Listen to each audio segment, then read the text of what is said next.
ಎಲ್ರಿಗೂ ನಮಸ್ಕಾರ. ಅಕ್ಕ ಕಿರುಚಿತ್ರ ಮಾತುಕತೆಗೆ ನಿಮಗೆಲ್ಲರಿಗೂ ಸ್ವಾಗತ. ಇಂದು ನಮ್ಮೊಂದಿಗೆ ಅತಿಥಿ ಕಿರುಚಿತ್ರದ ಅದ್ಭುತ ತಂಡ ಇದೆ. ಅವರನ್ನ ಪರಿಚಯ ಮಾಡ್ಕೊಳ್ಳೋಣ.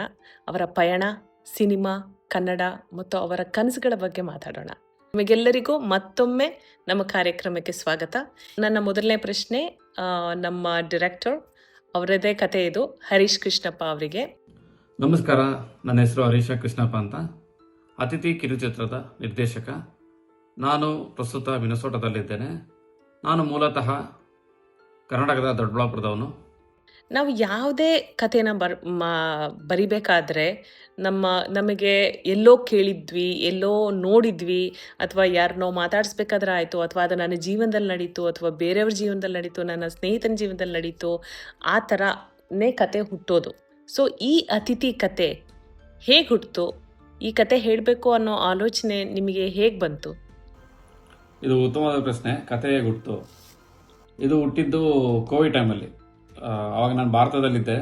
ನನ್ನ ಸ್ನೇಹಿತ ಒಬ್ಬ ಕರೆ ಮಾಡಿಬಿಟ್ಟು, ನಾನು ರೆಸಾರ್ಟಿಗೆ ಬಂದಿದ್ದೀನಿ, ಇಲ್ಲಿ ಲಾಕ್ಡೌನ್ ಸ್ಟಾರ್ಟ್ ಆಗಿದೆ ಅಂತ ಬಾಧೆ ಪಟ್ಟ. ನಾನು ಏಕಾಂತಕ್ಕೆ ಹೋಗಿ ನೀನು ಸಂಕಟ ಪಡ್ತಾ ಇದೆಯಲ್ಲಪ್ಪ ಅಂತ ಹೇಳಿದೆ. ನಂತರ ನನಗೊಂದು ಐಡಿಯಾ ಉಳಿತು.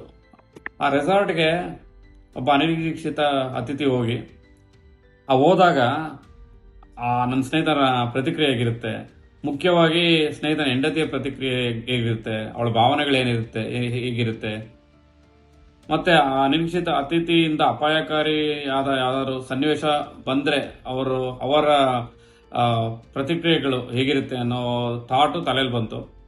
ಆಗ ಮೂಡಿದ್ದೇ ಈ ಅತಿಥಿ ಅನ್ನೋ ಕತೆ. ಇದನ್ನು ನಾನು ಪ್ರತಿಲಿಪಿಯಲ್ಲಿ ಪ್ರಕಟ ಮಾಡಿದ್ಮೇಲೆ ಓದುಗರಿಂದ ಉತ್ತಮವಾದ ಪ್ರತಿಕ್ರಿಯೆಗಳು ಬಂತು. ಸೊ ಇದು ಈ ಕಥೆಯ ಹುಟ್ಟು. ಇದೇ ಕಥೆಯನ್ನು ಕಿರುಚಿತ್ರ ಮಾಡಬೇಕಾಗ ಆಲೋಚನೆ ಹೇಗೆ ಬಂತು ಅಂತ. ಇದಕ್ಕೆ ಕಾರಣ, ಮೇ ತಿಂಗಳಲ್ಲಿ ಟೆಕ್ಸಾಸಲ್ಲಿ ಕನ್ನಡ ಸಾಹಿತ್ಯ ರಂಗ ಅಮೆರಿಕ ಮತ್ತು ಮಲ್ಲಿಗೆ ಕನ್ನಡ ಸಂಘದವರು ಜಂಟಿಯಾಗಿ ಒಂದು ಕಾರ್ಯಕ್ರಮನ ಆಯೋಜಿಸಿದ್ರು, ವಸಂತೋತ್ಸವ ಅಂತಾರೆ. ಅದರಲ್ಲಿ ಪದಚಿತ್ರ ಎನ್ನುವ ಕಿರುಚಿತ್ರ ಸ್ಪರ್ಧೆಯನ್ನು ಏರ್ಪಡಿಸಿದ್ರು. ಅದಕ್ಕೆ ಒಂದು ಅವಕಾಶ ಬಂತು ನನಗೆ. ಅದರಲ್ಲಿ ಮುಖ್ಯವಾದ ಅಂಶ ಏನು ಅಂದರೆ, ಮೂಲ ಕತೆ, ಕನ್ನಡ ಸಾಹಿತ್ಯದಲ್ಲಿ ಮೂಲ ಲೇಖಕರ ಅಥವಾ ಮೂಲ ಕಥೆಗಳನ್ನು ಆಧರಿಸಿ ಒಂದು ಕಿರುಚಿತ್ರ ಮಾಡಬೇಕಾಗಿತ್ತು. ಕಿರುಚಿತ್ರ ಮಾಡೋಣ ಅಂತ ಅಂದ್ಕೊಂಡು ನಾನು ಕೆಲವೊಂದು ಕಥೆಗಾರರ ಕಥೆಗಳನ್ನು ಆಯ್ಕೆ ಮಾಡ್ಕೊಂಡಿದ್ದೆ. ಆದರೆ ಅಲ್ಲೊಂದು ಅಂಶ ಇತ್ತು. ಏನು ಅಂದರೆ, ಯಾವುದೇ ಕಥೆಗಾರರ ಅನುಮತಿ ಪಡೆದು ನಾವು ಕಿರುಚಿತ್ರ ಮಾಡಬೇಕು. ಆಗ ನನಗೊಂದು ಸವಾಲು ಎದುರಾಯಿತು. ಈಗ ಕಥೆನ ನಾನು ಚಿತ್ರಕಥೆಯಾಗಿ ಮಾರ್ಪಾಡು ಮಾಡಿದಾಗ ಏನಾದರೂ ಬದಲಾವಣೆ ಆದರೆ ಪ್ರತಿ ಬಾರಿ ನಾನು ಮೂಲ ಲೇಖಕರ ಹತ್ರ ಅನುಮತಿ ಪಡೆಯಬೇಕಾಗಿತ್ತು. ಅದಕ್ಕೆ ಬದಲಾಗಿ ನನ್ನ ಅತಿಥಿ ಕಥೆಯನ್ನೇ ಯಾಕೆ ಕಿರುಚಿತ್ರವನ್ನಾಗಿ ಮಾಡಬಾರ್ದು? ಯಾಕಂದರೆ ಈ ಕಿರುಚಿತ್ರವನ್ನಾಗಿ ಮಾಡಿದ್ರೆ ಚಿತ್ರಕಥೆಗೆ ನಮಗೆ ನಮ್ಮ ತಂಡಕ್ಕೆ ಸಂಪೂರ್ಣವಾದ ಸ್ವಾತಂತ್ರ್ಯ ಸಿಗುತ್ತೆ. ಇದೊಂದು ಅಂಶ ನನಗೆ ಬಹಳವಾಗಿ ಕಾಡಿ ನಾನು ನನ್ನ ಅತಿಥಿ ಕಥೆಯನ್ನೇ ಕಿರುಚಿತ್ರವಾಗಿ ಮಾಡಿದೆ. ಸೊ ಮಾಡಿದಾಗ ಅಲ್ಲಿ ಟೆಕ್ಸಸಲ್ಲಿ ಇದರ ಪ್ರದರ್ಶನ ಆಯಿತು. ಅಲ್ಲಿ ನಾಗತಿಹಳ್ಳಿ ಚಂದ್ರಶೇಖರ್ ಅವರು ಬಂದಿದ್ರು. ಅವರು ಸಹ ನನ್ನ ಕತೆ ಅಥವಾ ಕಿರುಚಿತ್ರವನ್ನು ನೋಡಿ ನನಗೆ ಕೆಲವು ಸಲಹೆಗಳನ್ನು ನೀಡಿದ್ರು, ಪ್ರಶಂಸೆ ಮಾಡಿದ್ರು. ಈಗ ಎವ್ರಿ ಡೈರೆಕ್ಟರ್ಗೆ ಒಂದು ಕತೆ ಬರಿಬೇಕಾದ್ರೆ ಅವ್ರದ್ದೇ ಆದಂಥ ಒಂದು ಎಮೋಷನ್ಸ್ ಇರುತ್ತೆ. ಸೊ ನೀವು ನಿರ್ದೇಶಕರಾಗಿ ಈ ಸಿನಿಮಾ ನೋಡಿದ ನಂತರ ಪ್ರೇಕ್ಷಕರು ಯಾವ ಭಾವನೆಯಿಂದ ಅವ್ರು ಹೊರಗೆ ಹೋಗಬೇಕು ಅಂತ ನೀವು ಬಯಸ್ತೀರಾ? ಇದು ಹೇಳೋದು ಕಷ್ಟ. ಯಾಕಂದರೆ ಈ ಚಿತ್ರದಲ್ಲಿ ನಾನು ಪ್ರೇಕ್ಷಕರಿಗೆ ಬೇಕಾದ ಎಲ್ಲ ಅಂಶಗಳನ್ನು ಸೇರಿಸಿ ನಾವು ಒಂದು ಕಿರುಚಿತ್ರನ ಮಾಡಿದ್ದೀವಿ. ಆದರೆ ಈಗ ಒಂದು ಕಥೆಯನ್ನು ಓದಿದಾಗ ಒಬ್ಬ ಓದುಗನಿಗೆ ಒಂದು ಭಾವನೆ ಇರುತ್ತೆ. ಆದರೆ ಅದನ್ನೇ ನಾವು ಕಿರುಚಿತ್ರದಲ್ಲಿ ತಂದಾಗ ಅವನ ಕಥೆನ ಮೊದಲೇ ಓದಿದರೆ ಅವನ ಎಕ್ಸ್ಪೆಕ್ಟೇಷನ್ ಏನಿರ್ತೀರಿ ಅದು ಬೇರೆ ಥರ ಇರುತ್ತೆ. ಈಗ ಕಥೆನ ಓದದೆ ಒಬ್ಬ ಪ್ರೇಕ್ಷಕ ನೋಡಿದ್ರೆ ಅವನಿಗೆ ಬೇರೆ ಥರ ಅನುಭವ ಬರುತ್ತೆ. ಬಟ್ ಇಬ್ಬರು ಪ್ರೇಕ್ಷಕರಿಗೂ ವಿಶೇಷವಾದ ಅನುಭವ ಕೊಡುತ್ತೆ.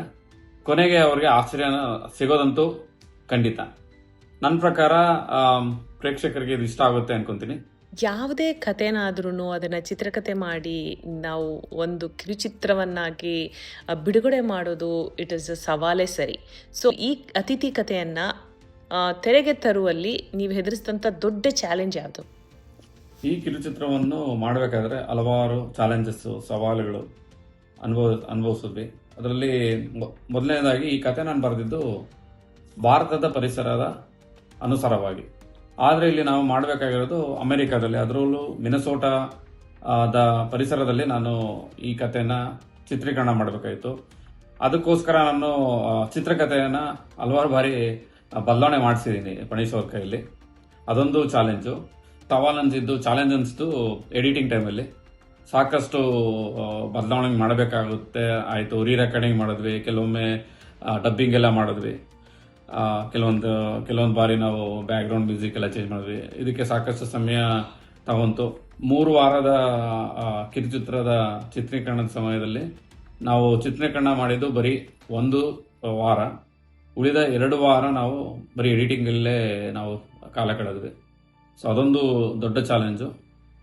ನಮಗೆಲ್ಲರಿಗೂ ಗೊತ್ತಿರೋ ಹಾಗೆ ಕತೆ ಮತ್ತು ಚಿತ್ರಕಥೆ ಎರಡೂ ಬೇರೆನೇ ವಿಚಾರ. ಹರೀಶ್ ಅವರು ಬರೆದಂಥ ಕಥೆಯನ್ನು ನೀವು ಚಿತ್ರಕಥೆಯನ್ನಾಗಿ ರೂಪಿಸ್ಬೇಕಾದ್ರೆ ನೀವು ಯಾವ ಅಂಶಕ್ಕೆ ಹೆಚ್ಚು ಮಹತ್ವ ನೀಡಿದ್ರಿ? ನಮಸ್ಕಾರ ಎಲ್ಲರಿಗೂ. ನನ್ನ ಹೆಸರು ಪಣೀಶ್. ನಾನು ಅತಿಥಿ ಕಿರುಚಿತ್ರಕ್ಕೆ ಚಿತ್ರಕಥೆಯನ್ನು ಬರೆದು ಮತ್ತು ಸಹ ನಿರ್ದೇಶನವನ್ನು ಕೂಡ ಮಾಡಿದ್ದೀನಿ. ಅತಿಥಿ ಅನ್ನೋದು ನಮ್ಮ ಮೊದಲ ಪ್ರಯತ್ನ. ಒಂದು ಕಥೆಯನ್ನು ಕಿರುಚಿತ್ರವನ್ನಾಗಿ ಅಳವಡಿಸ್ಕೊಳ್ಳುವಾಗ ನಾವು ಮೊದಲು ಫೋಕಸ್ ಮಾಡಿದ್ದೇನು ಅಂತ ಹೇಳಿದ್ರೆ, ಎಲ್ಲ ಒಂದು ಎಂಟರ್ಟೈನ್ಮೆಂಟ್ ಆಸ್ಪೆಕ್ಟ್ನ ಎಲ್ಲ ಎಲಿಮೆಂಟ್ಸ್, ಕಾಮಿಡಿ ಇರ್ಬೋದು, ಸಸ್ಪೆನ್ಸ್ ಇರ್ಬೋದು, ಎಲ್ಲ ಎಲಿಮೆಂಟ್ನೂ ಬ್ಯಾಲೆನ್ಸ್ ಆಗಿರಬೇಕು. ಒಬ್ಬ ನೋಡುಗನಿಗೆ ಎಲ್ಲ ರೀತಿಯ ಮನೋರಂಜನೆ ಸಿಗಬೇಕು ಅಂತ ನಾವು ಫೋಕಸ್ ಮಾಡಿದ್ವಿ. ಕಥೆನಾಗಲಿ ಚಿತ್ರಕಥೆಯನ್ನಾಗಲಿ ಬರಿಬೇಕಾದ್ರೆ ಬಹಳಷ್ಟು ವರ್ಷನ್ಗಳು ಆಚೆ ಬರುತ್ತೆ. ಪುನಃ ಬರೆದು ತಿದ್ದಿ ಕೊನೆಗೆ will come up with 1 version. ಆ ಥರ ಬರಿಬೇಕಾದ್ರೆ ನೀವು ತಿದ್ದಿ ಮಾಡಿದಂಥ ದೃಶ್ಯ ನಿಮಗೆ ತೃಪ್ತಿ ತಂದುಕೊಡ್ತಾ? ನಮ್ಮ ಕಿರುಚಿತ್ರದಲ್ಲಿ 1-2 ಇಂಪಾರ್ಟೆಂಟ್ ಸೀನ್ಗಳು ಬರುತ್ತೆ. ಒಂದು ರೆಸಾರ್ಟ್ ಸೀನು ಮತ್ತು ಇನ್ನೊಂದು ಡಿನ್ನರ್ ಸೀನು. ರೆಸಾರ್ಟ್ ಸೀನಲ್ಲಿ ಅತಿಥಿಯ ಆಗಮನವಾಗುತ್ತೆ. ಡಿನ್ನರ್ ಸೀನ್ನಲ್ಲಿ ನಮ್ಮ ಕಥಾನಾಯಕಿಯ ಮನಸ್ಸು ನಿಧಾನವಾಗಿ ಬದಲಾಗ್ತಾ ಹೋಗುತ್ತೆ. ಅದು ಕರೆಕ್ಟಾಗಿ ಬರಬೇಕು ಅನ್ನೋ ಉದ್ದೇಶದಿಂದ ಪದೇ ತೀಡಿ ಸರಿ ಮಾಡೋ ಪ್ರಯತ್ನವನ್ನು ಮಾಡಿದ್ವಿ. ನೀವು ಆ್ಯಸ್ ಅ ಕೋ ಡಿರೆಕ್ಟರ್ ನಿಮ್ಮ ಪ್ರಕಾರ ನೀವು ಈ ಸಿನಿಮಾಗೆ ನೀಡಿದ ವಿಶೇಷ ಕೊಡುಗೆ ಏನು? ನಮ್ಮ ಕಿರುಚಿತ್ರದ ಎಲ್ಲ ಕೆಲಸಗಳು ಮುಗಿದ ನಂತರ ನಾನೊಂದ್ಸರಿ ನೋಡಿದಾಗ ನನಗೆ ಏನನ್ನಿಸ್ತು ಅಂತ ಹೇಳಿದ್ರೆ, ನಮ್ಮ ಹಲವು ಮುಖ್ಯವಾದ ಸೀನ್ಗಳಲ್ಲಿ ನಾವು ಲೆಂತ್ನ ಸರಿ ಮಾಡಬೇಕು, ಕೆಲವೊಂದು ಕಡೆ ಸೀನ್ ಲೆಂತ್ನ ಕಡಿಮೆ ಮಾಡಬೇಕು, ಕೆಲವೊಂದು ಕಡೆ ಉದ್ದ ಮಾಡಬೇಕು, ಮತ್ತು ಸರಿಯಾದ ಬ್ಯಾಕ್ಗ್ರೌಂಡ್ ಮ್ಯೂಸಿಕ್ ಹಾಕಬೇಕು ಅಂತ ಎಲ್ಲ ಹೇಳಿ ನಾವು ಸರಿ ಮಾಡಿಸಿದಾಗ ನಮ್ಮ ಕಿರುಚಿತ್ರ ಇನ್ನೂ ಚೆನ್ನಾಗಿ ಬಂತು. ಅದೇ ನನ್ನ ವಿಶೇಷ ಕೊಡುಗೆ ಅಂತ ನಾನು. Gururaj Chandrashekar, cinematography and editor, ಇವರಿಗೆ ನಮ್ಮ ಕಾರ್ಯಕ್ರಮಕ್ಕೆ ಸ್ವಾಗತ. ಸೊ ನಾವು ಯಾವುದೇ ಕತೆ ಬರಿಬೇಕಾದ್ರೆ ಅಥವಾ ಚಿತ್ರಕಥೆ ಬರಿಬೇಕಾದ್ರೆ ಅವನು ಅಲ್ಲೇ ಇದ್ದ ಆದರೆ ಯಾರಿಗೂ ಕಾಣಿಸ್ಲಿಲ್ಲ ಅಂತ ಬರೆಯೋದು comparatively easier than shooting that. So ನೀವು ಛಾಯಾಗ್ರಹಣ ಡಿಪಾರ್ಟ್ಮೆಂಟಲ್ಲಿದ್ದು DOP ಆಗಿದ್ದು, ನಿಮಗೆ ಇಷ್ಟವಾದಂಥ ಶಾಟ್ ಯಾವುದು ಮತ್ತು ದೃಶ್ಯ ಯಾವುದು? ನನಗೆ ಈ ಸಿನಿಮಾದಲ್ಲಿ ಇಷ್ಟವಾದ ಶಾರ್ಟ್ ಅಂದರೆ ಕ್ಲೈಮ್ಯಾಕ್ಸ್ ಸೀನ್. ಎಸ್ಪೆಷಲಿ ಭಾಸ್ಕರನ ಕ್ಯಾರೆಕ್ಟರು ತನ್ನ ಹೆಂಡತಿಗೆ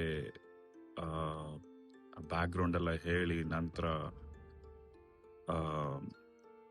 ಪ್ರೊಟಾಗನಿಸ್ಟ್ ಫೀಮೇಲ್ ಬಂದು ಆ್ಯಕ್ಚುಲಿ ಅವರು ಸ್ಟಾರ್ಟ್ ಮಾಡ್ತಾರಲ್ಲ, feelings, emotions, confusion, mixed of emotions ಇರುತ್ತಲ್ಲ, ಅದನ್ನ ಏರಿಳಿತಗಳನ್ನ ಸ್ವಲ್ಪ ಅರ್ಥ ಮಾಡಿಕೊಂಡು ಮಾಡಿದ್ದಾರೆ. ನಾನು ಅನ್ಕೊಂಡಿರ್ಲಿಲ್ಲ ಅಷ್ಟು ಚೆನ್ನಾಗಿ ಬರುತ್ತೆ ಅದು ಅಂತ ಹೇಳಿ. That actually challenging and met my expectations. ನಮಗೆಲ್ಲರಿಗೂ ಗೊತ್ತಿರೋ ಹಾಗೆ ನಾಟಕ ಮಾಡೋದು ತುಂಬ ಕಷ್ಟ. Theatre is very hard because ಯಾಕಂದರೆ ನೀವು it is one time one take ಅದು. ಮತ್ತು ನಾವು ಹಿಂದೆ ಕತೆ ಹೇಳಬೇಕು, ಅದನ್ನೆಲ್ಲ ಹೇಳಬೇಕು. ಬಟ್ ಸಿನಿಮಾದಲ್ಲಾದರೆ ನಾವು ಕೆಲವೊಂದು ಶಾಟ್ಗಳನ್ನ ಸಂಭಾಷಣೆ ಇಲ್ಲದೇನೂ ಕೂಡ ಕ್ಯಾಮರಾ ಮೂಲಕ ಕತೆನ ಹೇಳಬಹುದು. ನೀವು ಆ ಥರ ಪ್ರಯತ್ನನ ಈ ಸಿನಿಮಾದಲ್ಲಿ ಮಾಡೋಕ್ಕೆ ಅವಕಾಶ ಇತ್ತಾ? ನನಗೆ ಹರೀಶ ಕೃಷ್ಣಪ್ಪ ಅವರು ಒಂದು ಆಡಿಯೋ ಕಳಿಸಿದ್ರು. ಅವರು ನನ್ನ ಬಹಳ ಒಳ್ಳೆ ಸ್ನೇಹಿತರು ಆ್ಯಕ್ಚುಲಿ. ಅವ್ರು ನನಗೆ ಆಡಿಯೋ ಕತೆ ಕಳಿಸಿದ್ರು. ನಾನು ಆಡಿಯೋ ಕೇಳಿಸ್ಕೊಂಡೆ. It was not just audio, it was something else. ನಾನು ಜಸ್ಟ್ ಪಾಡ್ಕಾಸ್ಟ್ ಥರ ಕೇಳಿದ್ದದು. Was really nice. I mean, ನಾನು ಹೇಳಿದ್ದೆ ಅವ್ರಿಗೆ, ಸರ್ ಇದನ್ನ ಯಾರಿಗಾರ ಕೊಟ್ಟು ಕತೆ ಮಾಡಿಸಿ ಸಿನಿಮಾ ಮಾಡಿಸಿ ತುಂಬ ಚೆನ್ನಾಗಿದೆ ಅಂತ. ಅವ್ರು ನಾವೇ ಯಾಕೆ ಮಾಡಬಾರ್ದು ಅಂತಂದಿದ್ರು. ನನಗೂ ತುಂಬ ಎಕ್ಸೈಟ್ ಆಯ್ತು ಅವಾಗ ಹೇಳಿದ್ದಕ್ಕೆ. ನಾನು ಅಂದ್ಕೊಂಡೆ, ನಾನು ತುಂಬ ಎಲ್ಲ ಥಿಂಕ್ ಮಾಡಿ ಎಲ್ಲ ಯೋಚನೆ ಮಾಡಿ ಹಿಂಗೆ ಮಾಡ್ಬೇಕು ಅಂತ ಭಾಳ ಡಿಸ್ಕಸ್ ಮಾಡಿದ್ವಿ ಅವ್ರ ಜೊತೆ ಎಲ್ಲರ ಜೊತೆನೂ ಮಾಡಿದ್ವಿ. ಸೊ ಅದೇ ಥರ ಚೆನ್ನಾಗಿ ಕತೆ ಎಲ್ಲ ಬಂದು ಸಿನಿಮಾ ಆ್ಯಕ್ಟರ್ಗಳು ಎಲ್ಲರೂ ಜೊತೆ ಆ್ಯಕ್ಟಿಂಗ್ ಮಾಡಿ ಏನೋ ಸಿನಿಮಾ ವಿಡಿಯೋನ ಸಿನಿಮಾ ಮಾಡೋಕ್ಕಾಗೋದು ಆ್ಯಕ್ಟರ್ಗಳು ಆ್ಯಕ್ಟಿಂಗ್ ಮಾಡಿ ಸಿನಿಮಾ ಕ್ಯಾಮ್ರಾ ಎಡಿಟಿಂಗು ಎಲ್ಲ ಸಿಂಕಲ್ಲಿ ಹೋದ್ರೇ ಎಲ್ಲ ನಡೆಯುತ್ತೆ. ಇಲ್ಲಾಂದರೆ ಅವು ಯಾವೂ ನಡೆಯಲ್ಲ. ಸೊ ಅದರಿಂದ ಎಲ್ಲರಿಗೂ ಹ್ಯಾಟ್ಸ್ ಆಫ್ ನಮ್ಮ ಟೀಮಲ್ಲಿ. ಎಷ್ಟೊಂದು ಸರಿ ಏನಾಗುತ್ತೆ ಅಂತ ಅಂದರೆ, ಶೂಟ್ ಮಾಡಬೇಕಾದ್ರೆ ತುಂಬಾ ಎಫರ್ಟ್ ಹಾಕಿ ಬಹಳಷ್ಟು ರೀಟೇಕ್ಗಳನ್ನ ಮಾಡಿ ಒಂದು ಸೀನ್ನ ತೆಗೆದಿರ್ತೀರ. ಬಟ್ ಆದರೆ ಅದು ಎಡಿಟಿಂಗ್ ಟೇಬಲ್ ಮೇಲೆ ಬಂದಾಗ ಆ ಶಾಟ್ನ ಕತ್ತರಿಸ್ಬೇಕಾದಂಥ ಪರಿಸ್ಥಿತಿ ಬರುತ್ತೆ. ಸೊ ನಿಮಗೆ ಆ ಥರ ಎಡಿಟಿಂಗ್ ಸಮಯದಲ್ಲಿ ಕತ್ತರಿಸ್ಬೇಕು ಅಂತ ಇರುತ್ತೆ, ಬಟ್ ಆದರೆ ನಿಮಗೆ ಆ ಕತ್ತರಿಸೋಕ್ಕೆ ಮನಸ್ಸಾಗ್ತಾ ಇರಲ್ಲ, ಆ ಥರ ಸಿಚುವೇಶನ್ ಆಗಿತ್ತಾ? ಎಡಿಟಿಂಗ್ನಲ್ಲಿ ಕತ್ತರಿಸ್ಬೇಕಾದ ಭಾಳ ಸಾಕಷ್ಟು ಇದ್ವು ಆ್ಯಕ್ಚುಲಿ. ನಾವು ಅಂದ್ಕೊಂಡಿದ್ದು ತೆಗೆದಿದ್ದು ಮತ್ತು ಅಲ್ಲಿ ಎಡಿಟಿಂಗಲ್ಲಿ ಕೂತ್ಕೊಂಡಾಗ ಭಾಳ ಚಾಲೆಂಜಿಂಗ್ ಅನ್ನಿಸ್ತು. ಕಟ್ಟೇನೋ ಮಾಡಿದ್ವಿ, ಫೈನಲ್ ಕಟ್ ಎಲ್ಲ ಡ್ರಾಫ್ಟ್ ಎಲ್ಲ ರೆಡಿ ಆಯಿತು. ಬಟ್ ಆಡಿಯೋ ಸ್ವಲ್ಪ ಸಿಂಕ್ ಆಗ್ತಿರ್ಲಿಲ್ಲ. ಎಲ್ಲ ಕತೆ ಎಲ್ಲ ಚೆನ್ನಾಗಿ, ಆ ನರೇಷನ್ ಎಲ್ಲ ಚೆನ್ನಾಗಿ ಬಂದಿತ್ತು. ಆಬ್ವಿಯಸ್ಲಿ ಡಬ್ಬಿಂಗಿಗೆ ಭಾಳ ಸರ್ಕಸ್ ಮಾಡಿದ್ವಿ. ಸೊ ಡಬ್ಬಿಂಗ್ ನಾವುಗಳು ಯಾರು ಡಬ್ಬಿಂಗ್ ಆರ್ಟಿಸ್ಟ್ಗಳಲ್ಲ. ಸೊ ಎಲ್ಲರೂ ಅರ್ಥ ಮಾಡಿಕೊಂಡು, ನಾನು ಎಡಿಟಿಂಗ್ ಬೋರ್ಡಲ್ಲಿ ಕೂತಾಗ ಅವ್ರ ಹತ್ರ ಲೈವ್ ಆಗಿ ಡಬ್ಬಿಂಗ್ ಮಾಡಿಸಿ, ಅವ್ರ ಹತ್ರ ರೆಕಾರ್ಡಿಂಗ್ ತೆಗೆದು ಅವ್ರ ಟೋನ್ಸ್ ಎಲ್ಲ ಸರಿ ಮಾಡಿ ಎಲ್ಲ ಮಾಡಬೇಕಾಗಿ ಬಂತು. ಆ್ಯಂಡ್ ಆಲ್ಸೋ ಬ್ಯಾಕ್ಗ್ರೌಂಡು ಎಲ್ಲ ಕೂಡ ಭಾಳ ಸಿಂಕಲ್ಲಿ ನಡಿಬೇಕಿತ್ತು. ಬ್ಯಾಕ್ಗ್ರೌಂಡು, ಆಡಿಯೋ, ಅದು ಸೌಂಡ್ ಸೈನ್ಸ್ ಅಗೇನ್, ಅಕಾಸ್ಟಿಕ್ಸ್ ಎಲ್ಲ ಬರುತ್ತೆ. ಅವೆಲ್ಲ ಕಲಿಬೇಕಿತ್ತು. ಕಲ್ತ್ವಿ. We tried our best in that one. ತುಂಬ ಚೆನ್ನಾಗಿತ್ತು. ಆ್ಯಂಡ್ ಡಿಸ್ಕಷನ್ಸ್ ಆದವು ಆ್ಯಕ್ಚುಲಿ. ಈ ಸೀನ್ ಇಲ್ಲಿ ಇರಬಾರ್ದು, ಈ ಸೀನ್ ಇಲ್ಲಿ ಇರಬೇಕು, ಅದು ಮಾಡಬೇಕು, ಕಟ್ ಮಾಡಬೇಕು, ತೆಗಿಬೇಕು, ಆ್ಯಡ್ ಮಾಡಬೇಕು. ಫೈನಲಾಗಿ ಎಲ್ಲ ಟ್ರೈ ಮಾಡಿದ್ವಿ. ಆ್ಯಂಡ್ ವಾಟ್ ಎವರ್ ಟೆಕ್ನಿಕಲ್ ಎಲ್ಲರೂ ಎಡಿಟಿಂಗಲ್ಲಿ ತುಂಬ ಹೆಲ್ಪ್ ಮಾಡಿದ್ರು. ತುಂಬ ಚೆನ್ನಾಗಿ ಬಂತು ಎಲ್ಲ output. We loved it and we put our sweat and blood into it, and then we made it. And thanks to my team and hats off to my team. ಯಾವುದೇ ಸೀನನ್ನು ನಾವು ತೆಗೆದಿದ್ರೆ ಅದರ ಹಿಂದೆ ಇರೋ music plays a very important role. ನಮ್ಮ ಈ ಅತಿಥಿ ಕಿರುಚಿತ್ರದಲ್ಲಿ ಹಾಡುಗಳಿದೆ ಅಂತ ಕೇಳ್ಪಟ್ಟೆ. ಸೊ ಆ ಗೀತ ರಚನೆನ ಮಾಡಿದ್ದು ಗಣೇಶ್ ಕಿರಣ್ ಅವರು. ಅವರಿಗೆ ನಮ್ಮ ಕಾರ್ಯಕ್ರಮಕ್ಕೆ ಸ್ವಾಗತ. ಎಲ್ರಿಗೂ ನಮಸ್ಕಾರ. ನನ್ನ ಹೆಸರು ಗಣೇಶ್ ಕಿರಣ್. ನಾನು ಮಿನಿಸೋಟಾ ನಿವಾಸಿ. ಅತಿಥಿ ಕಿರುಚಿತ್ರದಲ್ಲಿ ನಾನು ದ್ವಿಪಾತ್ರ ಮಾಡಿದ್ದೇನೆ. ಮೊದಲನೇದು ನಟನಾಗಿ ಭಾಸ್ಕರ್ ಅನ್ನೋ ಪಾತ್ರಕ್ಕೆ ನಾನು ನಟನೆ ಮಾಡಿದ್ದೀನಿ. ಎರಡನೇದು ಸಂಗೀತ, ಹಿನ್ನೆಲೆ ಸಂಗೀತ ಹಾಗೂ ಸಾಹಿತ್ಯ, 2 ಹಾಡುಗಳಿಗೆ ಸಾಹಿತ್ಯ ಬರೆದಿದ್ದೀನಿ. ಹಿನ್ನೆಲೆ ಸಂಗೀತಕ್ಕೆ ಜೆಮಿನೈ AI ಟೂಲ್ ಯೂಸ್ ಮಾಡಿದ್ದೀನಿ. ಸಾಹಿತ್ಯ ನನ್ನದೇ ಸ್ವಂತ ಸಾಹಿತ್ಯ. ನೀವು ನಮ್ಮ ಕಲಾಕೃಷಿ ಯೂಟ್ಯೂಬ್ ಚಾನಲಿಗೆ ಹೋದರೆ 2 ಹಾಡುಗಳನ್ನು ನೀವು ಅಲ್ಲಿ ಕೇಳಿ ಆನಂದಿಸ್ಬೋದು. ಸೊ ನೀವು ಹೇಳಿ, ಈ ಚಿತ್ರದಲ್ಲಿ ಹಾಡುಗಳನ್ನ ಬರಿಬೇಕಾದ್ರೆ ಕಥೆಯ ಯಾವ ಅಂಶ ನಿಮಗೆ ಸ್ಫೂರ್ತಿ ನೀಡ್ತು? ಒಳ್ಳೆ ಪ್ರಶ್ನೆ ಕೇಳಿದ್ರಿ. ನನಗೆ ಡೈರೆಕ್ಟರ್ ಹರೀಶ್ ಅವರು ಕಾಲ್ ಮಾಡಿ, ಒಂದಿನ ಬ್ಯಾಕ್ಗ್ರೌಂಡ್ ಸ್ಕೋರ್ ಮಾಡಬೇಕು, ನಿನಗಾಗತ್ತಾ? ಇಡೀ ಫಿಲಮಲ್ಲಿ ಥಿಯೇಟ್ರಿಕಲ್ ಬ್ಯಾಕ್ಗ್ರೌಂಡ್ ಇರಬೇಕು, ಒಂದು 12-13 ನಿಮಿಷ ಫಿಲಮ್ ಇರುತ್ತೆ, ಅದಕ್ಕೆ ನೀನು ಮಾಡೋಕ್ಕಾಗತ್ತಾ, ಆ್ಯಕ್ಟಿಂಗ್ ಅಲ್ದಲೇ ಅದನ್ನು ಮಾಡೋಕ್ಕಾಗತ್ತಾ ಅಂತ ಕೇಳಿದ್ರು. ನನಗೆ ಇನ್ ಜನರಲ್ ಸಂಗೀತದಲ್ಲಿ ಇಂಟ್ರೆಸ್ಟು, ಹಾಗಾಗಿ ನಾನು ಆಯಿತು ಮಾಡಿಕೊಡ್ತೀನಿ ಅಂದ್ಬಿಟ್ಟು ಒಂದಷ್ಟು ಸ್ಯಾಂಪಲ್ ಟ್ಯೂನ್ಸ್ ಎಲ್ಲ ಅವ್ರಿಗೆ ಕಳಿಸ್ದೆ. ಒಂದು 10-12 ಟ್ಯೂನ್ ಕಳಿಸಿದ್ಮೇಲೆ ಒಂದು 2-3 ಓಕೆ ಆಗಿತ್ತಲ್ಲಿ. ನಾವು ಎಡಿಟಿಂಗ್ ಟೇಬಲಲ್ಲಿ ಕುತ್ಕೊಂಡು ಮಾಡ್ಬೇಕಾದ್ರೆ ಅದನ್ನು ಬ್ಯಾಕ್ಗ್ರೌಂಡ್ ಸ್ಕೋರ್ಗೆ ಫಿಟ್ ಮಾಡಿಕೊಂಡು ಮುಂದಕ್ಕೆ ಕಂಟಿನ್ಯೂ ಮಾಡ್ತಾಯಿದ್ವಿ. ಆಮೇಲಿಂದ ಹಾಡುಗಳು ಬರೆದ್ರೆ ಹೆಂಗಿರುತ್ತೆ ಅಂತ ಅಂದ್ಬಿಟ್ಟು ನಾನು ಆನ್ ದ ಸ್ಪಾಟ್ ಕೆಲವೊಂದು ಹಾಡುಗಳು ಬರಿತೀನಿ. ಮೊದಲಿಂದನೂ ಕವಿತೆಗಳು ಬರೆಯೋ ಅಭ್ಯಾಸ ಇದೆ. ಸೊ ಅದನ್ನು ಇಟ್ಕೊಂಡು 1-2-3 ಸಾಹಿತ್ಯ ಬರೆದು ಜೆಮಿನೈ ಮ್ಯೂಸಿಕಲ್ಲಿ ಆ ಸಾಹಿತ್ಯನ ಕೂರಿಸ್ಬಿಟ್ಟು ನಾನು 2 ಸಾಂಗ್ ಕಳಿಸಿದ್ದೆ.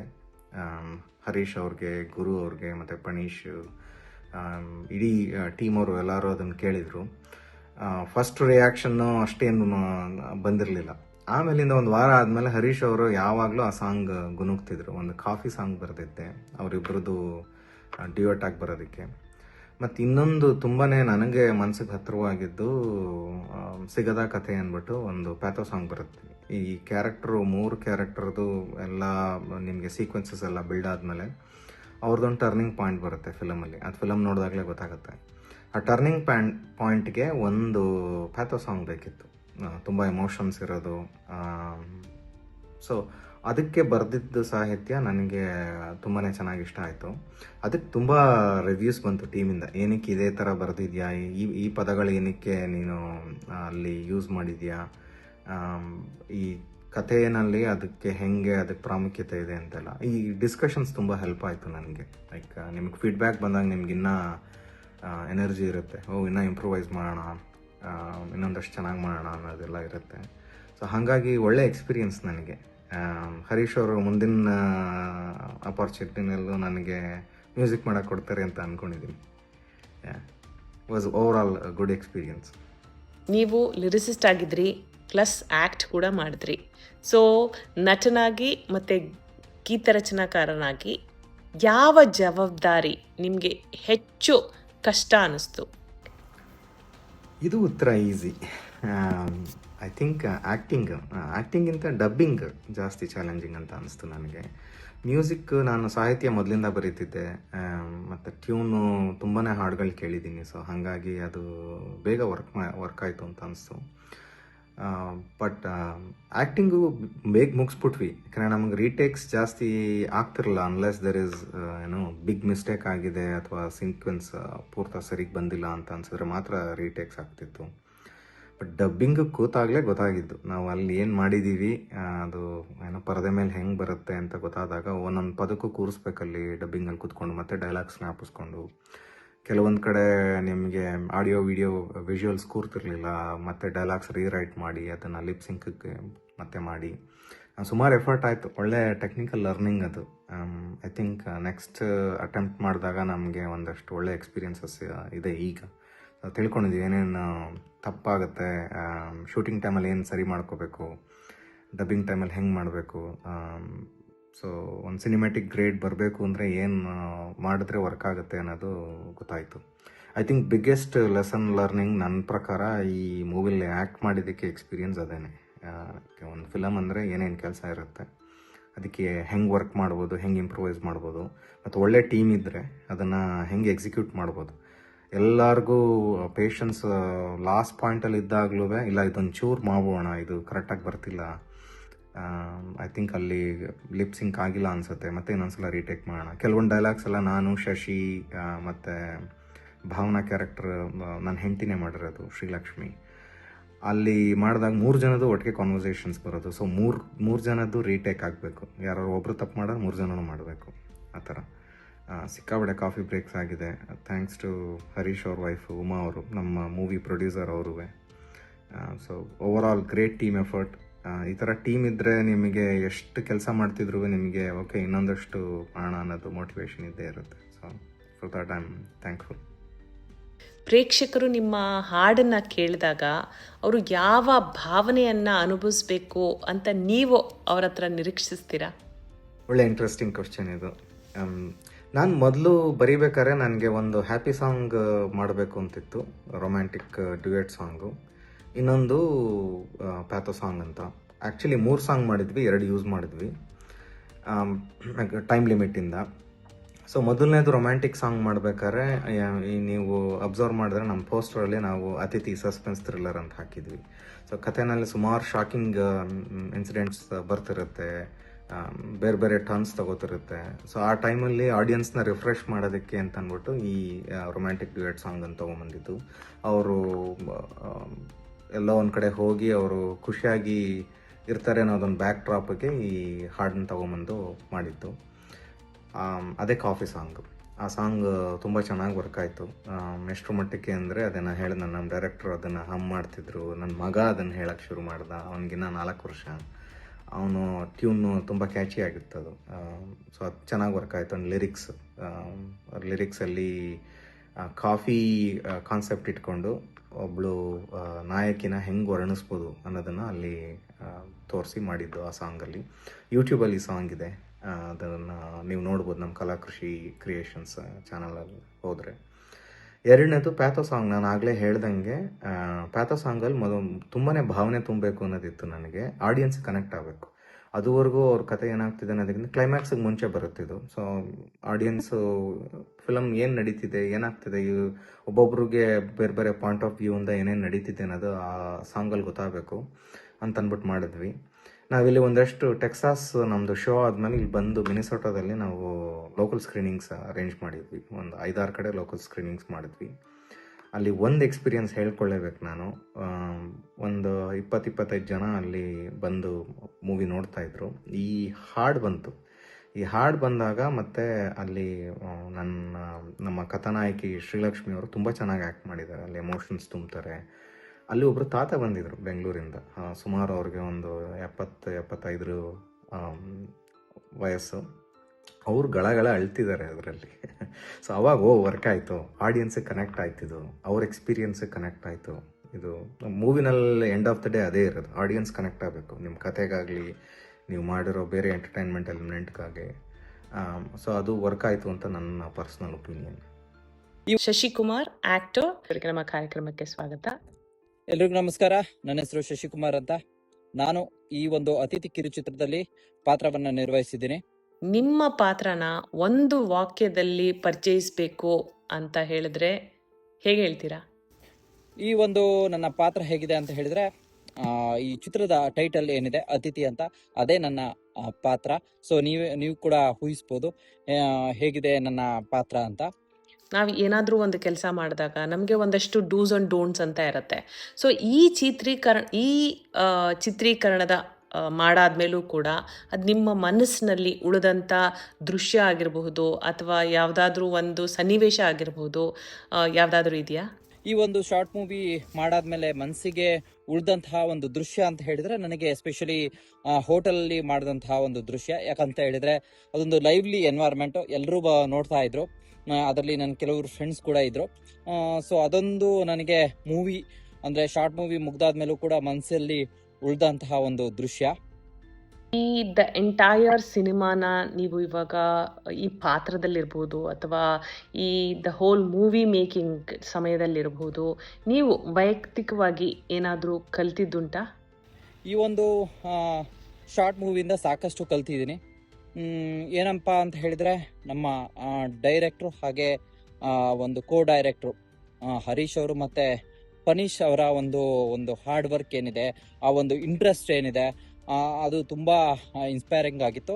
ಅವರಿಂದ ನಾನು ಸಾಕಷ್ಟು ಕಲ್ತಿದ್ದೀನಿ ಹಾಗೂ ಕಲಿಯೋಕ್ಕೂ ಕೂಡ ಇಷ್ಟಪಡ್ತೀನಿ.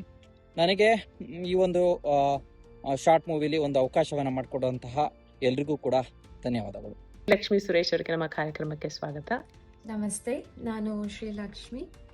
ಈ ಶಾರ್ಟ್ ಫಿಲಮಲ್ಲಿ ನಾನು ಭಾವನಾ ಅಂತ ಕ್ಯಾರೆಕ್ಟರ್ ಮಾಡಿದ್ದೀನಿ.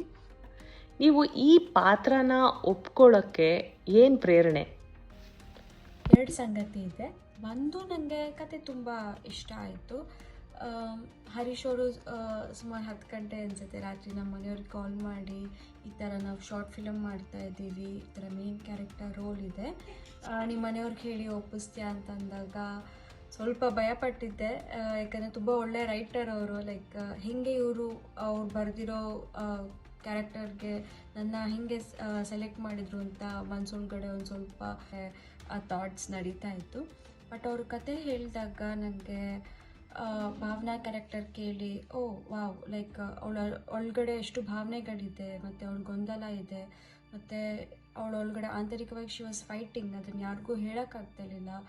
ಸೊ ಒಬ್ಬ ವ್ಯಕ್ತಿ ಹೇಗೆ ತನ್ನ ಮನಸ್ಸಲ್ಲಿ ಲೈಕ್ ತನ್ನ ನೆನಪುಗಳೊಂದಿಗೆ ಹೇಗೆ ಅವನು ಜರ್ನಿ ಇರುತ್ತೆ, ಸೊ ಆ ಥರ ತೋರಿಸೋ ಒಂದು ಅವಕಾಶ ನನಗೆ ಸಿಕ್ಕಿದ್ರಿಂದ ನಂಗೆ ಅದು ಇಂಟ್ರೆಸ್ಟಿಂಗ್ ಅಂತ ಅನಿಸ್ತು. ಅದಕ್ಕೆ ನಾನು ಕಥೆನ ಒಪ್ಕೊಂಡೆ ಮಾಡ್ತೀನಿ ಅಂತ. ಆ್ಯಂಡ್ ಸೆಕೆಂಡ್ ಥಿಂಗ್ ಏನು ಅಂದರೆ, ಗಂಡನೇ ಹೀರೋ, ಸೊ ಗಂಡನೇ ಡಾಕ್ಟರ್. ಸೊ ನನಗೆ ಅದು ಲೈಕ್ ತುಂಬ ಖುಷಿ ಅನಿಸ್ತು. Like we have did many things, but this was quite adventure for us to do things together. So and as a husband and doctor Bhaskar ಆಗಿ, like he supported me, like he push my boundaries, is like yes ನೀವು can ಆಗುತ್ತೆ, you can do it. So that tiny motivations ಆಗಿರ್ಬೋದು, that really help me. And ಅವ್ರು ಬರೆದಿರೋ ಸಾಂಗ್ಸ್ಗಳು was giving me all the emotions like to do it.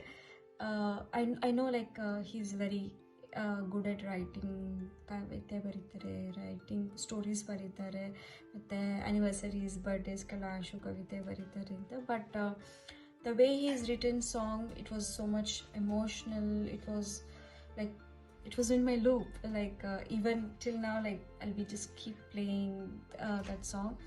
So all these things like blended the chemistry agirbodu with my husband and my co-actor Shashi agirbodu, it is all came into so natural and ಒಳ್ಳೆ team ಇತ್ತು. ಪಣೀಶ್ ಅವರಾಗಿರ್ಬೋದು ಮತ್ತು ಗುರು ಅವರಾಗಿರ್ಬೋದು, it was a very good team, and we all worked for to get best things. It was so passionate team, energetic team agirbodu, and everyone contribute everything. So that's why like I really liked this team like a family. ನಿಮ್ಮ ಪಾತ್ರದಲ್ಲಿ ನಿಮ್ಮ ಸ್ವಭಾವದ ಎಷ್ಟು ಭಾಗ ಅದರಲ್ಲಿ ಕಾಣಿಸ್ತಾ ಇತ್ತು? ಹರೀಶ್ ಅವರು ಈ ಕತೆ ಹೇಳಿದಾಗ ನನಗೆ ಕತೆ ತುಂಬ ಇಷ್ಟ ಆಯಿತು. ಅವರು ಬರೆಯುವ ಶೈಲಿ ಆಗಿರ್ಬೋದು, ಎಮೋಷ್ನಲ್, ಫ್ಯಾಮಿಲಿ ಓರಿಯೆಂಟೆಡ್, ಆ ಜಾನರ್ ನನಗೆ ತುಂಬ ಇಷ್ಟ ಆಯಿತು. ಸೊ ಭಾವನಾ ಮತ್ತು ಶ್ರೀಲಕ್ಷ್ಮಿ ಮಧ್ಯ ಏನು ಸಿಮಿಲ್ಯಾರಿಟೀಸ್ ಇದೆ ಅಂತಂದರೆ, ಇಬ್ಬರು ಮಾತು ಕಮ್ಮಿ, ಆದರೆ ಭಾವನೆ ಕೊಡೋದ್ರಲ್ಲಿ ಎತ್ತಿದ ಕೈ. ಸೊ ಇಬ್ಬರು ಎಮೋಷ್ನಲ್ ಪರ್ಸನ್ ಆಗಿರೋದ್ರಿಂದ, ಸೊ ಆ್ಯಂಡ್ ಇದು psychological and emotional based short film story ಆಗಿರೋದ್ರಿಂದ, ಸೊ ನಾನು ಹಿಂದೆ ಬ್ಯಾಕ್ಗ್ರೌಂಡ್ ವರ್ಕ್ ಮಾಡ್ತಿದ್ದೆ. ಓಕೆ, ಈ ಕ್ಯಾರೆಕ್ಟರ್ ಹೇಗಿರ್ಬೋದು, ಅವ್ರು ಹೆಂಗೆ ಥಿಂಕ್ ಮಾಡ್ಬೋದು, ಆ್ಯಂಡ್ ಯಾವ ಥರ ಎಮೋಷನ್ಸ್ ಕೊಡ್ಬೋದು ಅಂತ ವರ್ಕ್ ಮಾಡ್ತಿದ್ದೆ. ಆ್ಯಂಡ್ ನನಗೆ ನಮ್ಮ ಕ್ಯಾಮ್ರಾಮ್ಯಾನ್ ಗುರು ಅವರಾಗಿರ್ಬೋದು ಅಥವಾ ಹರೀಶ್ ಅವರು ನನ್ನ ಫಸ್ಟ್ ಟೇಕ್ ಆರ್ಟಿಸ್ಟ್, ಲೈಕ್ ಒಂದೇ ಟೇಕಲ್ಲಿ ನಾನು ಮುಗಿಸ್ತಿದ್ದೆ. ಸೊ ನನಗೆ ಆ ಪ್ರಿಪ್ರೇಷನ್ಸ್ ನಂಗೆ ತುಂಬ ಹೆಲ್ಪ್ ಆಗ್ತಿತ್ತು ಈಸಿಯಾಗಿ ಕ್ಯಾರೆಕ್ಟರ್ನ ಇದು ಮಾಡೋದಕ್ಕೆ. ಆ್ಯಂಡ್ ನನ್ನ ಮನಸ್ಸಿನಲ್ಲಿ like I was 1 week dedicate ಮಾಡಿದ್ದೆ ಭಾವನಾ ರೋಲ್ಗೆ. Like so that made me so proud when I get positive feedback, and or kodo points mele work ಮಾಡಿ I used to bring justice and live character, ಆ ಕ್ಯಾರೆಕ್ಟರ್ಗೆ ಜೀವ ತುಂಬಿಸ್ಬೇಕು ಅನ್ನೋದಷ್ಟೇ ನನ್ನ ಮನಸ್ಸಲ್ಲಿ ಇದ್ದಿದ್ದರಿಂದ this went so good. ಈಗ ಈ ಅತಿಥಿ ಚಿತ್ರನ 3 ಪದಗಳಲ್ಲಿ ವರ್ಣಿಸಬೇಕು ಅನ್ನೋದಾದರೆ ಯಾವ 3 ಪದಗಳನ್ನ ನೀವು ಬಳಸ್ತೀರಾ? 3 ಪದದಲ್ಲಿ ಹೇಳೋದಾದರೆ ಭ್ರಮೆ, ಭಾವನೆ, ಬೆಳಕು. That's A good answer. Kannada ಅನ್ನೋ ಪದ ಕೇಳಿದಾಗ ಮೊದಲು ನೆನಪಾಗೋದೇನು? ಕನ್ನಡ ಅಂತ ಹೇಳಿದಾಗ ನನಗೆ ಮೊದಲು ನೆನಪಾಗೋದು ಅದು ನಮ್ಮ ಗುರುತು ಅಥವಾ ಐಡೆಂಟಿಟಿ. ವಿದೇಶದಲ್ಲಿರೋ ಕನ್ನಡಿಗರಿಗೆ ನೀವು ಒಂದು ಸಂದೇಶ ನೀಡಬೇಕು ಅಂತ ಅನಿಸಿದ್ರೆ ಏನು ನೀಡಕ್ಕೆ ಬಯಸ್ತೀರಾ? ವಿದೇಶದಲ್ಲಿರೋ ಕನ್ನಡಿಗರು ಕನ್ನಡ ಸಿನಿಮಾಗಳನ್ನ ತುಂಬ ಪ್ರೋತ್ಸಾಹ ಮಾಡ್ತಾ ಬಂದಿದ್ದಾರೆ. ಅದನ್ನೇ ಖಂಡಿತ ಮುಂದುವರಿಸಿ, ಜೊತೆಗೆ ನಿಮ್ಮ ಮಕ್ಕಳ ಕಡೆಯಿಂದನೂ ನಿಮ್ಮ ಮಕ್ಕಳಿಗೂ ಕನ್ನಡವನ್ನು ಕಲಿಸುವಂಥ ಪ್ರಯತ್ನ ಹೆಚ್ಚು ಹೆಚ್ಚು ನಡೆಯಲಿ ಅಂತ ಕೇಳ್ಕೊತಾ ಇದ್ದೀನಿ. ಈಗ ಅಕ್ಕ ಶಾರ್ಟ್ ಫಿಲ್ಮ್ ಫೆಸ್ಟಿವಲ್ ಇಂಥ ಒಳ್ಳೆ ವೇದಿಕೆನ ಅಕ್ಕ ಕಲ್ಪಿಸ್ಕೊಡ್ತಾ ಇದೆ, ಹೊಸ ಪ್ರತಿಭೆಗಳಿಗೆ ಅವಕಾಶಗಳನ್ನ ಕೊಡ್ತಾ ಇದೆ. ಅದು ಎಷ್ಟು ಮುಖ್ಯ? ಅಮೆರಿಕದಲ್ಲಿ ಹಲವಾರು ಟ್ಯಾಲೆಂಟೆಡ್ ಕನ್ನಡಿಗರು ಇದ್ದಾರೆ. ಅವರೆಲ್ಲರಿಗೂ ಅಕ್ಕ ಶಾರ್ಟ್ ಫಿಲ್ಮ್ ಫೆಸ್ಟಿವಲ್ನ ಮೂಲಕ ತಮ್ಮ ಪ್ರತಿಭೆಯನ್ನ ಹೊರತರೋದಕ್ಕೆ ಒಳ್ಳೆಯ ವೇದಿಕೆ ಅಂತ ಹೇಳ್ಬೋದು. ಡೈರೆಕ್ಟರ್ನ ಅವ್ರ ಟೀಮ್ ಬಗ್ಗೆ ಕೇಳೋಣ ಬನ್ನಿ. ಡೈಲಾಗ್ ಮರ್ತು ಬಿಡೋರು ಯಾರು? ಅಷ್ಟೊಂದು, ಬಟ್ ನಾನು ಗಣೇಶ್ ಅಂತ ಹೇಳ್ತೀನಿ. ಶೂಟಿಂಗ್ಗೆ ತಡವಾಗಿ ಬರೋರು ಯಾರು? ಯಾರು ತಡವಾಗಿ ಬರ್ತಾ ಇರಲಿಲ್ಲ, ನಾನೇ ತಡವಾಗಿ ಶೂಟಿಂಗ್ ಸ್ಟಾರ್ಟ್ ಮಾಡ್ತಾ ಇದ್ದೆ. ಹೆಚ್ಚು ಟೇಕ್ ತೆಗೆಸಿದವ್ರು ಯಾರು? ತಗೊಂಡವರು ನಿರ್ದೇಶಕ, ನಾನೇ ತಗೊಂತೀನಿ. ಯಾಕಂದ್ರೆ ನನಗೆ ಪರ್ಫೆಕ್ಟ್ ಬರೋವರೆಗೂ ನಾನು ಟೇಕ್ ಮಾಡಿಸ್ತಾನೆ ಇರ್ತೀನಿ. ತಂಡದಲ್ಲಿ ದೊಡ್ಡ ಫನ್ ಕಮಿಡಿಯನ್ ಯಾರು? ಎಲ್ಲರೂ ಮಾಡ್ತಾ ಇದ್ರು, ನಾನು ಮುಖ್ಯವಾಗಿ ಹೇಳ್ಬೇಕಾದ್ರೆ ಶಶಿ. ಹೆಚ್ಚು ಸೆಲ್ಫಿ ತಗೊಳ್ತಾ ಇದ್ದವ್ರು ಯಾರು? ತಗೊಳೋದು ನಾನೇ. ತಂಡದಲ್ಲಿ ಹೆಚ್ಚು ಮಾತಾಡೋರು ಯಾರು? ನಾನು, ನನ್ ಬಿಟ್ರೆ ಪಣೀಶು ಅಷ್ಟೇ, ಹೇಳಕ್ಕಾಗಲ್ಲ. ಫ್ಯಾಬುಲಸ್. ನಾವು ಒಂದು ಸಿಂಪಲ್ ಗೇಮ್. ನಾನು ಒಂದು ಪದ ಹೇಳ್ತೀನಿ, ನೀವು ಒಂದೇ ಪದದಲ್ಲಿ ಉತ್ತರಿಸ್ಬೇಕು. ಓಕೆನಾ? ಕನ್ನಡ. ತಾಯ್ನಾಡು. ಓಕೆ. ಸಿನಿಮಾ. ಮಾಯೆ. ಯಶಸ್ಸು. ಸಾರ್ಥಕತೆ. ಕನಸು. ಸಿನಿಮಾ. ಕುಟುಂಬ. ಬೇರು. ಅಕ್ಕ. ಏಕತೆ ಅಥವಾ ಅವಕಾಶಗಳ ಗೂಡು. ಭವಿಷ್ಯ. ಭರವಸೆ. ಫಿಲಡೆಲ್ಫಿಯಾ. ಅಕ್ಕ. ಓಕೆ. ಅತಿಥಿ ತಂಡದ ಎಲ್ರಿಗೂ ಹೃತ್ಪೂರ್ವಕ ಧನ್ಯವಾದಗಳು. ಅಕ್ಕ ಕಿರುಚಿತ್ರೋತ್ಸವದಲ್ಲಿ ನಿಮ್ಮ ಚಿತ್ರಕ್ಕೆ ಶುಭವಾಗಲಿ. ಇನ್ನಷ್ಟು ಅದ್ಭುತ ಸಿನಿಮಾಗಳನ್ನು ನಿಮ್ಮಿಂದ ನೋಡಲು ನಾವೆದುರು ನೋಡ್ತಾ ಇದ್ದೀವಿ. ನಮ್ಮ ಕನ್ನಡ, ನಮ್ಮ ಕತೆಗಳು, ನಮ್ಮ ಅಕ್ಕ. ಭೇಟಿಯಾಗೋಣ ಫಿಲಡೆಲ್ಫಿಯಾದಲ್ಲಿ. ಧನ್ಯವಾದಗಳು.